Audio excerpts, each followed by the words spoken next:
নির্বাচনী প্রচারণার আরো খবর জানাতে এই মুহূর্তে রাজধানীর আফতাবনগর থেকে যোগ দিয়েছেন সহকর্মী মাহিমা হোসেন। মাহিমা, শুক্রবারে ছুটির দিনে সকাল থেকেই রাজধানীতেও জমে উঠেছে নির্বাচনী প্রচারণা। এখন পর্যন্ত কোন কোন প্রার্থীকে দেখা গেল এবং আমরা যতদূর জেনেছি এনসিপির আহ্বায়ক নাহিদ ইসলাম এর মধ্যে গণমাধ্যমে কথা বলেছেন। আপনি নিশ্চয়ই সেই কথা শুনেছেন, কি বলেছেন তিনি? জি, যেমনটি বলছিলেন, ত্রয়োদশ জাতীয় সংসদ নির্বাচনের কিন্তু আর বেশি দিন বাকি নেই। তো এই মুহূর্তে কিন্তু যে প্রচারণা যে শুরু হয়েছে তা কিন্তু আজ যেহেতু সাপ্তাহিক ছুটির দিন শুক্রবার সকাল থেকেই কিন্তু প্রচারণা শুরু হয়েছে বিভিন্ন আসনে। নতুন রিন গভীর থেকে পরিষ্কার করে কাপড়কে রাখে নতুনের মতো উজ্জ্বল। নতুন রিন অ্যাডভান্সড পাউডার।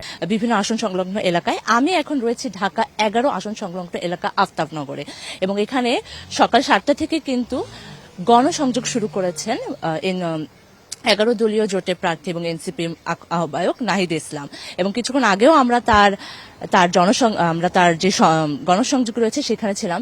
সেখানে তিনি যে এলাকার যে জনগণ রয়েছে, স্থানীয় জনগণ রয়েছে, তাদের সাথে তিনি কথা বলছেন এবং তাদের সমস্যাগুলো শুনছেন, এবং একই সাথে তার যে প্রতিশ্রুতিগুলো রয়েছে একজন প্রার্থী হিসেবে সেগুলো কিন্তু তিনি বলছিলেন। এবং তিনি যেহেতু গণমাধ্যমে যে কথা বলেছেন, তিনি কিন্তু সেক্ষেত্রেও এই নির্বাচন সংক্রান্ত বিষয়গুলো নিয়ে কিন্তু তিনি কথা বলেছেন। এবং যে যেমনটি আমরা দেখছিলাম, এবং এখনো কিন্তু তার যে প্রচারণা কার্যক্রম তা কিন্তু চলমান রয়েছে, অর্থাৎ এবং এই তার যে প্রচারণা তা কিন্তু আজ জুমার নামাজের আগ পর্যন্ত কিন্তু থাকবে, এবং তার পরবর্তীতে তার আরো কর্মসূচি রয়েছে। এবং যে বিষয়টি তিনি আমাদের বলেছেন সেটি হলো যে এই নির্বাচনে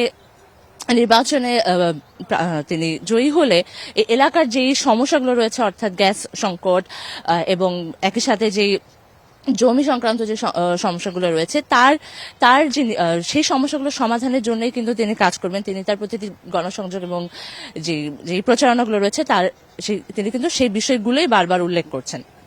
এবং এখন পর্যন্ত আমি ঢাকা 11 আসনের যে আফতাবনগর সংলগ্ন এলাকা রয়েছে এই এলাকাতেই নির্বাচনী প্রচারণায় ছিলাম, এবং পরবর্তী সংবাদে হয়তো এই নির্বাচনী প্রচারণা সম্পর্কে আরো বিস্তারিত তথ্য আমি জানিয়ে দেব। মাহিমা হোসেন, আপনি তথ্য সংগ্রহ করতে থাকুন। অনেক ধন্যবাদ আপনাকে।